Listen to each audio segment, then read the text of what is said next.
Débora Alfano, Fábio França, ouvinte querido, ouvinte querida. Tem uma letrinha esquisita do meu lado aqui, ó, Third Party and Content. Que estranho, mas vai ficando, depois eu corrijo. Finja que é alguma coisa colocada na Uma parede. plaquinha decorativa. Uma plaquinha decorativa. Bom, gente, quando você manda uma mensagem para alguém, você manda, sei lá, você faz um e-mail, né? Aí esse e-mail sai do seu computador, entra numa rede local de transmissão de dados. Aí essa rede está ligada numa linha de transmissão mais parruda, mais potente, que são as chamadas espinhas dorsais do sistema, que o povo de internet chama pelo nome em inglês, espinha dorsal, backbone. E esse tal de backbone, ele pega a tua mensagem dessa rede local e joga numa outra rede local, onde está pendurado o endereço, o IP do computador, para onde você mandou a mensagem. Então, esses backbones, eles são fundamentais para o funcionamento da internet. São cabos de fibra ótica, eles estão enterrados, né, ou eles estão no fundo do mar, e eles têm ligação também usando satélite, mas o satélite ele produz uma conexão mais lenta do que via cabo. Tem backbone nacional, internacional, intercontinental.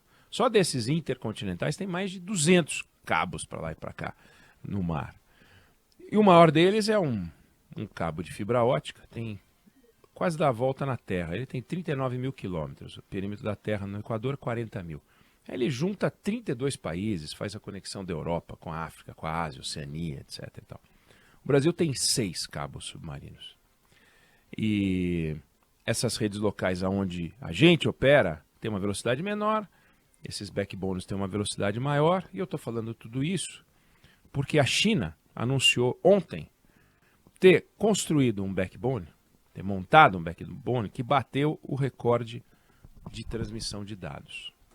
É uma linha de 3 mil quilômetros, sai de Pequim e vai para o sul da China. Aí eles fizeram o teste e as informações foram transferidas de uma ponta a outra várias vezes, aí de forma consistente, de forma repetida, incontáveis vezes e tal. Velocidade de 1,2 terabits por segundo. É coisa de 1000 vezes mais do que a internet média doméstica nossa no Brasil. É uma coisa... Dá para pegar 150 filmes de longa-metragem, de alta definição, e jogar de uma ponta a outra em 1 segundo. Então, se você pegar, por exemplo, toda a produção de Hollywood, mais de 100 anos de história, 110 anos de história, 120 mil filmes, sei lá, você em menos de 15 minutos passa tudo de um canto para outro. Ele é 3 vezes mais rápido do que o backbone mais rápido do mundo, que fica nos Estados Unidos. E ele é 10 vezes mais rápido do que os principais backbones que existem. Ou seja, é um negócio incrível. E eu normalmente escuto, né, o nosso Orson Lacerda falando sobre tecnologia. Pouco falo sobre tecnologia, quase nunca falo sobre tecnologia.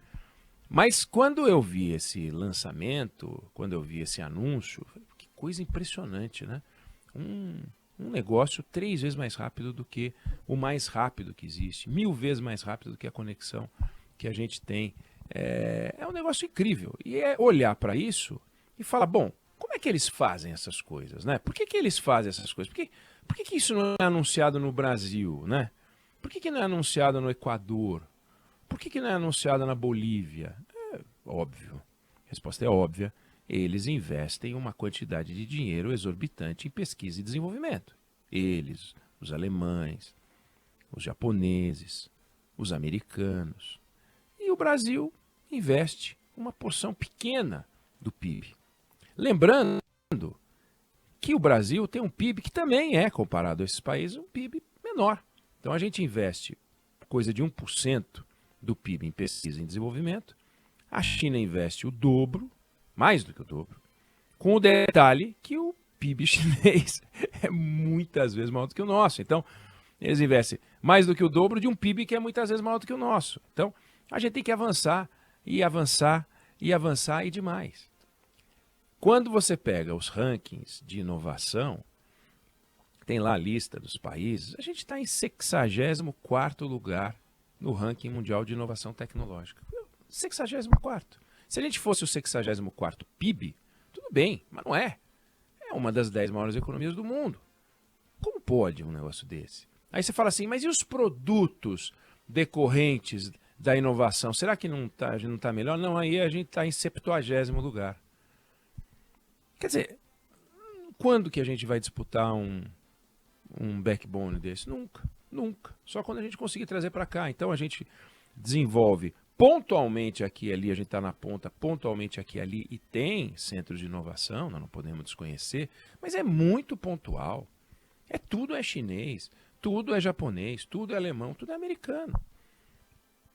Aí você diz, bom, na base, né, está uma ligação, e nesse caso está universidade, empresa privada, governo também. No caso da China, governo sempre, né? Mas tem uma universidade, tem um centro de excelência, tem um centro de estudo e tem uma empresa bancando. E tem uma empresa que depois vai pegar isso aí e vai ganhar dinheiro com esse troço. Aí, quando a gente olha o nosso meio do ensino, como é que a gente vai produzir algo assim se quando a gente pega, eu vou falar de ensino em geral, né? 58% das escolas no Brasil tem um computador para dividir para todos os alunos. Pelo menos um, vai. Mas inclui os que têm um. Ou seja, a maior parte das escolas tem alguma conexão à rede, dá 94%. A gente anuncia sempre esse dado. Nossa, 94% das escolas tem alguma conexão à rede. Mas não tem qualidade para os estudantes usarem como ferramenta de ensino. Quando a gente pega como ferramenta de ensino, você vai cair para 58% das escolas do ensino fundamental e médio tem computador e internet para os alunos. Mas isso inclui, como eu disse, as escolas que têm um computador para dividir para todos os alunos. Aí não dá, né? Como é que as crianças e os jovens vão se desenvolver? Como é que as crianças e os jovens vão se envolver em pesquisa? Como é que eles vão se interessar? Você só pode se interessar por aquilo com o que você tem contato. Fizeram um levantamento definindo uma velocidade razoável de conexão por aluno. Não vou aqui reproduzir os valores, né? Porque também não importa, mas fizeram assim, pega as escolas que têm uma velocidade tal que a internet tem serventia como ferramenta de ensino.